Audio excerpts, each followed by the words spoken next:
Bisa dapetin uang itu bukan berarti bisa jaga uang. Ya, jadi ini adalah dua kemampuan yang berbeda. Ada orang dia jago dapat duit, di usia muda dia dapetin duit sampai puluhan miliar, tapi di saat tua dia nggak pegang uang sama sekali. Karena dia tidak ada kemampuan menjaga uang. Tapi di satu sisi ada orang yang mungkin pendapatannya nggak besar, ya, jadi di saat muda mungkin dia kumpulin ratusan juta, tapi dia jago jaga uang. Akhirnya di saat tua, dia bisa hidup dengan pendapatan yang dia kumpulkan dari muda. Nah, di video ini saya akan ngomongin tentang 5 hal yang harus kamu hindari, ya, jangan dilakukan untuk menjaga uangnya kamu.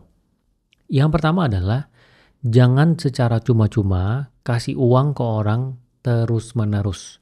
Pada saat kamu mulai mendapatkan uang, mungkin di usia 25, usia 30, usia 35, uang yang kamu kumpulkan mulai banyak, salah satu godaannya adalah orang sekitar kamu akan mulai minta bantuan. Ini adalah sesuatu yang wajar karena memang di dalam satu keluarga, di dalam satu lingkungan, pasti ada yang uangnya lebih, ada yang uangnya kurang. Ada yang rezekinya lebih banyak, rezekinya kurang banyak. Nah, orang sekitar akan ada yang meminta bantuan. Membantu itu baik, tapi kamu tidak boleh membantu secara cuma-cuma terus-menerus.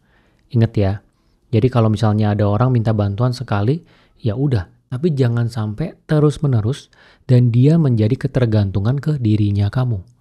Karena sifatnya orang, satu kali dibantu, dia akan bilang terima kasih. Dua kali dibantu, dia masih senang, dia bilang terima kasih. Tapi ketika sudah ketiga kali, keempat kali itu menjadi biasa saja, dan seterusnya dia akan menjadi ketergantungan dan dia ekspektasi itu adalah kewajibannya kamu. Jadi ketika kamu stop bantuannya kamu ke dia akan merasa kamu jahat.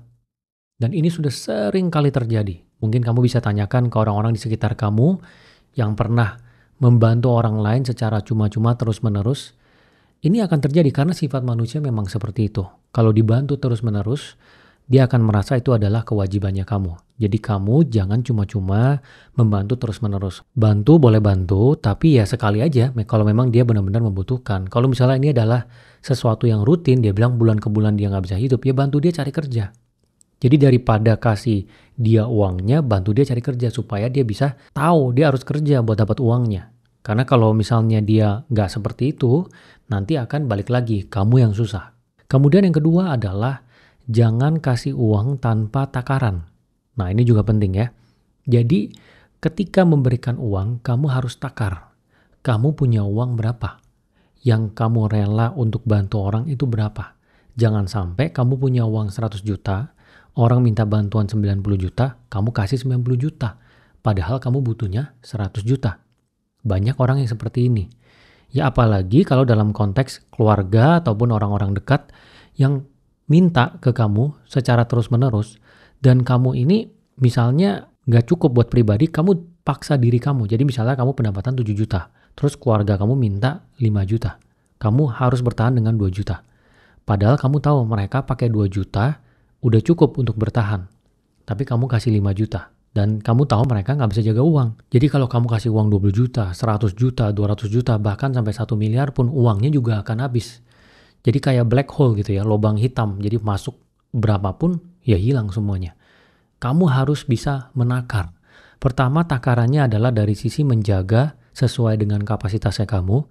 Kedua adalah sesuai dengan kebutuhan orang yang kamu kasih. Jadi kalau misalnya kamu lihat dia butuhnya 2 juta, ya kasihnya 2 juta.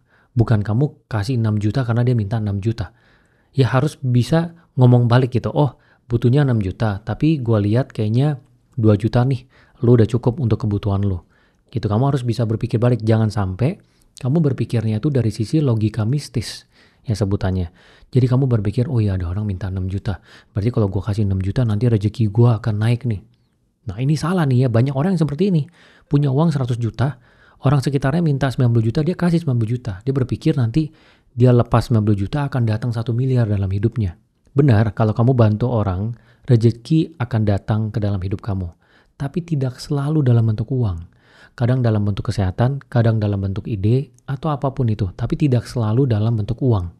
Jadi kalau misalnya kamu punya uang dan kamu kasih semuanya ke orang lain, kadang-kadang yang gak berbalik dalam bentuk uang ya uang kamu habis. Jadi kamu harus bisa menakar Berapa kapasitas kamu untuk bantu orang lain? Berpikirnya secara logika realistis ya, jangan secara logika mistis ya. Karena kan sekarang banyak orang yang percaya dengan hal-hal mistis ya. Balik lagi memang kepercayaan orang beda-beda. Tapi kalau saya pribadi ya jangan sampai kita terjerumus ke dalam logika mistis itu. Karena banyak orang uangnya bocor, nggak kejaga karena logika mistis itu. Kemudian yang ketiga, kalau misalnya kamu mau membeli barang, apapun itu, ya kamu harus kasih jeda 1 hari. Ya mungkin nggak semua barang, ya misalnya kamu bisa aja bikin satu batasan. Kalau misalnya mau membeli barang di atas 500.000, kamu kasih jeda 1 hari, baru kamu putuskan untuk beli. Supaya kamu bisa menahan keinginan impulsif untuk membeli. Kamu bisa tahan uang kamu keluar dari kantong kamu. Ya kebanyakan orang, ya itu nggak bisa tahan. Apalagi sekarang kita di zaman semua serba cepat ya. Kita nonton TikTok, ada keranjang kuning, pencet langsung beli, barangnya diantar. Kamu harus biasakan, pada batas-batas tertentu kamu kasih jeda 1 hari. Kalau saya ya di atas 500.000, itu saya pasti akan kasih jeda 1 hari. Benar-benar butuh atau enggak? Saya benar-benar pikirin besoknya, butuh atau enggak ya? Ini keinginan atau kebutuhan ya? Kalau misalnya nggak ada, alternatifnya apa ya dari yang saya punya? Supaya apa? Supaya saya nggak beli barang yang sebenarnya belum tentu saya benar-benar butuh. Gitu. Jadi coba deh kamu renungin ya, karena ini akan sangat membantu sekali. Karena salah satu yang bikin bocor uang kita tanpa kita sadari, itu adalah pembelian yang impulsif. Coba kamu sekarang lihat sekitar kamu deh. Barang-barang yang ada di sekitar kamu, yang bentuknya juga kecil-kecil. Misalnya ada pen, ada penghapus, ada kertas, ya atau mungkin ada coklat, ada permen. Coba deh lihat yang kecil-kecil di sekitar kamu sekarang. Itu semuanya dibelinya pakai uang loh. Ya nggak mungkin datangnya tiba-tiba kecuali hadiah ya dari teman. Semuanya pakai uang. Kalau dilihat benar-benar, mungkin ada yang kamu nggak perlukan gitu. Kalau waktu itu kamu nggak beli, itu adalah uang di dalam rekening kamu. Gitu. Jadi kamu harus biasakan untuk memberikan jeda. Ya 1 hari, kalau misalnya kamu ngerasa 1 hari nggak cukup, ya mungkin 2 hari. Kalau saya sih 1 hari ya. Ataupun 3 hari sebelum kamu memutuskan untuk membeli. Kemudian yang keempat adalah jangan memberikan pinjaman ke orang lain. Ya siapapun itu. Jadi ada keluarga dekat ataupun ada teman dekat. Kalau misalnya ada yang mau minta pinjaman ke kamu, biasakan kamu kecilkan jumlahnya, kamu kasih aja buat bantu. Misalnya ada yang mau pinjam ke kamu 100 juta. Kamu kecilin jumlahnya, misalnya 30 juta. Dan kamu harus berpikir bahwa uang ini rela untuk hilang. Kamu kasih ke dia dan bilang, ini nggak usah balikin, tapi janjinya selanjutnya jangan pinjem-pinjem lagi ya, karena kita mau jaga relasi. Bisa seperti itu. Tapi kamu udah tahu nih, di awal-awal mindsetnya kamu adalah membantu, bukan memberikan pinjaman. Karena memberikan pinjaman itu seperti racun. Kalau saya bilang ya, karena pada saat kamu kasih pinjaman, nanti kamu yang kepikiran. Kamu lagi kerja, setiap hari mikirin, oke di tanggal segini harus tagih pinjamannya. Terus di hari itu kalau misalnya dia nggak bisa balikin, kamu kepikiran lagi, kebawa sampai tidur. Yang tadinya otak kamu bisa kamu fokuskan untuk kerja ataupun bisnisnya kamu, jadinya buyar kepikiran itu.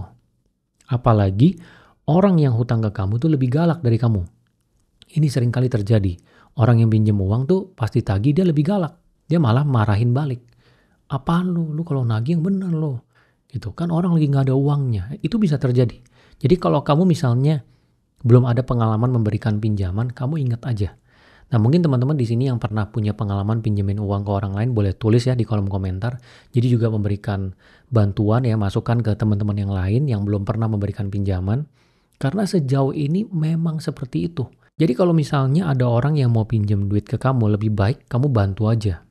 Jadi kamu gak kasih pinjam, itu uangnya memang benar-benar kamu siap untuk hilang bantu orang tersebut. Itu jauh lebih baik. Kamu akan bisa menjaga relasi dengan orang-orang di sekitar kamu. Karena banyak sekali orang yang tadinya teman, tadinya saudara, tadinya keluarga ya, itu akhirnya hubungannya rusak hanya karena pinjam-meminjam. Dan pinjam-meminjam ini sangat sensitif sekali ya. Dan kadang kita kalau misalnya lagi dalam konteks berteman, ini bisa menjadi sesuatu yang diungkit. Kalau misalnya ada kesalahan, kan jadinya nggak enak. Misalnya kamu pinjemin uang ke teman, terus dia ada salah apa, kamu akan ngomong, udah bagus gue pinjemin lu uang. Kan jadi nggak enak.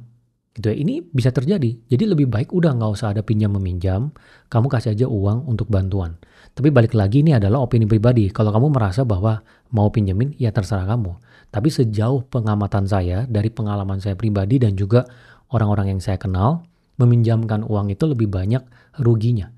Karena kita jadi kepikiran. Walaupun itu kecil ya. Kenapa saya bilang kecil itu juga merugikan? Coba misalnya kamu angkat 1 gelas kosong sekarang. Kayak begini angkat. Mungkin selama 5 menit kamu masih bisa. Tapi kalau saya suruh kamu angkat gelas kosong ini selama 5 jam, kamu akan pegel. Kenapa? Gelas kosongnya kan ringan. Iya, ini ringan, tapi kamu ngangkatnya 5 jam. Sama dengan memberikan pinjaman tadi. Kamu kasih duitnya kecil, tapi kamu kepikirannya berhari-hari, berbulan-bulan, apalagi nanti ketika ditagih dia nggak balikin uangnya. Gitu. Jadi daripada memberikan pinjaman, kasih aja bantuan. Kemudian yang kelima adalah jangan investasi kalau uangnya belum lebih. Ya, banyak orang yang salah yang dimana dia punya uang belum cukup untuk kebutuhan bulanan. Dia paksa untuk investasi. Yang terjadi adalah jadinya trading, jadinya rugi. Jadi misalnya dia punya pendapatan 6 juta. Terus ini benar-benar ngepas nih buat kebutuhan bulanan, buat keluarga dia. Benar-benar dia udah press semuanya kebutuhan bulanan 6 juta. Tapi dia paksa 3 jutanya buat investasi. 3 jutanya buat keluarga, terus kurang gitu. Buat beli makan segala macam kurang. Akhirnya yang tadinya buat investasi baru masuk 2 minggu, masuk 3 minggu, mending naik. Pada saat turun dia harus jual. Udah kena biaya terus loss gitu jualnya. Itu jadi kamu harus investasi pada saat memang ada uang lebih. Dan di sini saya tekankan lagi ya, investasi sama trading itu adalah dua hal yang berbeda. Ada orang bilang dia investasi, tapi yang dia lakukan adalah setiap hari dia liatin sahamnya, ya ataupun kriptonya, ataupun obligasinya, tiap hari matanya mantengin itu. Jadi pada saat kerja dia nggak konsen. Dia tiap hari ya liatin aja sahamnya naik, wah uang gue jadi lebih nih, berarti gue bisa beli lebih banyak barang nih, ini gue jual deh, nanti pada saat turun gue beli lagi. Itu udah jatuhnya ke trading, itu bukan investasi. Investasi itu intinya adalah setiap bulan kamu alokasikan uang untuk diinvestasi, yang dimana itu sudah ada portfolionya, sesuai dengan profil resiko kamu. Jadi misalnya kamu modelnya 30% saham, 10% kripto, sisanya obligasi dan deposito. Setiap bulan ketika ada uangnya, kamu akan pecah seperti itu. Dan setiap 3 bulan ataupun 6 bulan, kamu akan review lagi. Oh ternyata sahamnya naik. Exposure ke saham jadi gede nih, dikecilin. Sahamnya tetap 30%. Itulah investasi. Kalau misalnya kamu setiap hari mantengin, liatin sahamnya naik, sahamnya turun, kriptonya naik, kriptonya turun. Itu namanya trading. Jadi kamu harus bedakan. Ya, saya tekankan lagi di sini, investasi itu adalah ketika kamu ada uang lebihnya. Kalau memang uang kamu benar-benar pas-pasan buat kebutuhan hidup kamu, berarti kamu belum siap untuk investasi. Karena yang terjadi adalah nanti kamu jual rugi, kamu trading. Ya, kamu jadinya berantakan secara keuangan. Nah, jadi kira-kira ini adalah 5 hal terkait uang yang harus kamu hindari. Saya ulang lagi ya, supaya kamu ingat. Yang pertama, jangan secara cuma-cuma kasih duit kamu ke orang terus-menerus. Yang kedua, jangan kasih tanpa takaran sama sekali, sesuai kapasitas kamu. Kemudian yang ketiga, jangan membeli barang pada batas tertentu tanpa memberikan jeda. Jadi kamu kasih jeda 1 hari, 2 hari, ataupun 3 hari, ataupun lebih tergantung kamu punya preferensi. Kemudian yang keempat, jangan meminjamkan uang ke orang lain, memberikan bantuan aja lebih baik. Kemudian yang kelima adalah jangan investasi kalau uangnya belum lebih. Nah balik lagi di sini, perubahan gak akan terjadi pada diri kamu kalau gak ada yang kamu eksekusi. Jadi selain ditulis, ingat kamu harus mengeksekusi yang kamu pelajari di video ini. Semoga berguna ya.